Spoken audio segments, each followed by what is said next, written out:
बिस्मिल्लाहिर्रहमानिर्रहीम, अस्सलाम वालेकुम। मैं हूं नदीम खालिद और आज शफ़क़त एक मुलज़म जिसने गैंग रेप में मुलविस था। दो मरकज़ी मुलज़म हैं, उनमें एक शफ़क़त अली था। उसको इंसाद दहशत गर्दी की अदालत में आज पेश किया गया है। और अदालत के अंदर क्या हुआ है, मेरे साथ इस वक्त एक कानूनदान सीनियर मौजूद हैं। उनसे जानते हैं सर अंदर क्या हुआ है, शफ़क़त ने क्या कहा जज साहब को?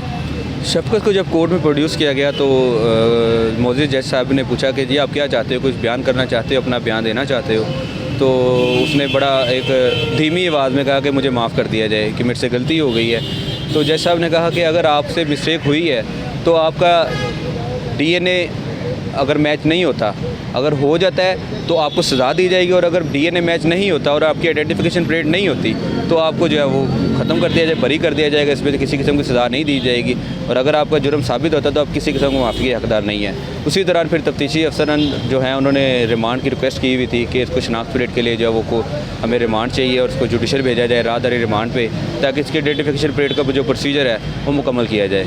तो अब कोर्ट ने जो है वो आईयू की रिक्वेस्ट को जो है वो मानते हुए 14 दिन का रिमांड जो है वो दिया है कि इसकी आइडेंटिफिकेशन परेड का जो प्रोसीजर है वो मुकम्मल किया जाए, और जो 7 को एक्यूज़ड है उसकी जो तलाश है वो जारी रखी हुई है उन्होंने, और मुतअद्दिद मकामात पर रेड कर रहे हैं। उसके बारे में जज साहब को सारा गाइड किया गया उनसे। आपको लग रहा था ये जो मुलज़म शफ़क़त है ये उसी तरह का जिस तरह एक इमरान था वो ज़ैनब केस में, वो बड़ा पुरस्कून कहते हैं कि रात एंड तक, तो ये इसको कोई डर था, इसके अंदर कोई खौफ को नज़र आ रहा था आपको? जी, जिस किस्म के हालात में और इतनी सिक्योरिटी में और फुल प्रूफ सिक्योरिटी में उसको कोर्ट के अंदर और कोर्ट के दहाने के आगे उसको उतारा गया बुलेट प्रूफ गाड़ी में से, तो उसके जो आसार थे, जो फेस, जो उसके जेस्चर नज़र आ रहे थे, फेस तो नज़र नहीं आ रहा था उसका, सर ढांपा हुआ था उसका, मुंह ढांपा हुआ था। जो उसके जिस्म के जो बॉडी लैंग्वेज थी वो बता रही थी कि वो इस किस्म का डरा हुआ है कि वो किसी लोगों के लिए वो इबरत का निशान बन सकता है, इतना वो डरा हुआ था। उसकी आवाज़ आपने तो सुनी हो कोर्ट में? आवाज़ उसकी खुद तक नहीं सुनी जा सकती, इतनी धीमी आवाज़ थी उसकी, बिल्कुल आहिस्ता, डरा हुआ, सहमा हुआ बोल रहा था, सहमा हुआ था वो। अच्छा, अभी ये जो राहदारी पर शनाख्त परेड होगी कैंप जेल के अंदर,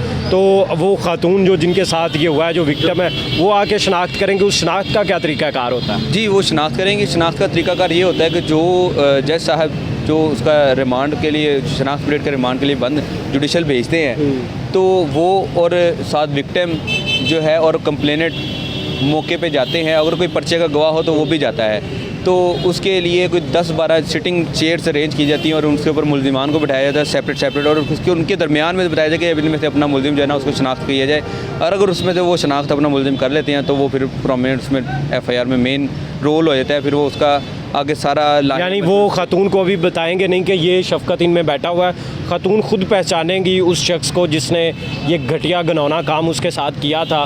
12 बंदों की या 10 बंदों की चेयर इस तरह लगाई जाएंगी, वो उसमें बैठेंगे और उसमें इस शख्स को भी बिठाया जाएगा जिसकी शनाख्त होगी। जी, बिल्कुल, आप मेरा पॉइंट ऑफ व्यू यही ठीक समझे हैं कि 12 से 15 लोगों की सिटिंग अरेंज की जाती है, और उसके दरमियान कई पुलिस ऑफिसर्स भी बैठते हैं कि इनको शनाख्त करने के अंदर आसानी किसी किस्म की ना हो, क्योंकि हर किसी के ऊपर अगर इल्ज़ाम लगाना इसी तरह आसान हो जाएगा तो फिर हर लोग शख्स जो है वो उठ के इल्ज़ाम के लिए। क्या समझते अब इनको क्या सज़ा मिलनी चाहिए? ये जो दरिंदे थे जिन्होंने एक खातून को बच्चों के सामने हवस का निशाना बनाया था, अगर इनका DNA मैच हो जाता है और इनकी आइडेंटिफिकेशन परेड हो जाती है और ये मुल्ज़िमान साबित हो जाते हैं, तो इनके लिए किसी किस्म की माफ़ी जो है वो नहीं दी जा सकती, और इनको फांसी पे लटकाना भी एक छोटा जुर्म जो है ना सज़ा होगी। आप क्या समझते हैं कि क्या सज़ा इनको मिलनी चाहिए, किस कानून के तहत इनको सज़ा मिले?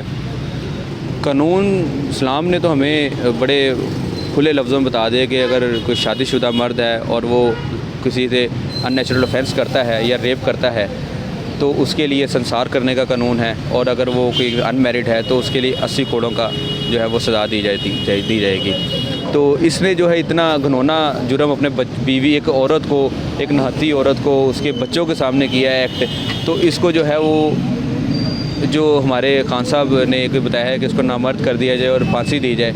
नामर्द करने के साथ साथ इसको जो है वो कोड़े मारे जाए और चौक में खड़ा होके जिस किस्म की सज़ा होगा ना, जिसमें एक खौफ व हरास पैदा हो जाए कि जो शख्स को इस बारे में कभी हिम्मत भी ना करे, तो वो हिम्मत ना करे। बहुत शुक्रिया माई साहब, हमारे साथ मौजूद थे, कोर्ट के अंदर भी ये मौजूद थे, हमें बता रहे थे कि अंदर क्या हुआ, सारा अहवाल भी आपने सुना और सज़ा भी वो कहते हैं कि इस्लामी जो है कानून के मुताबिक सज़ा मिले। बहुत शुक्रिया।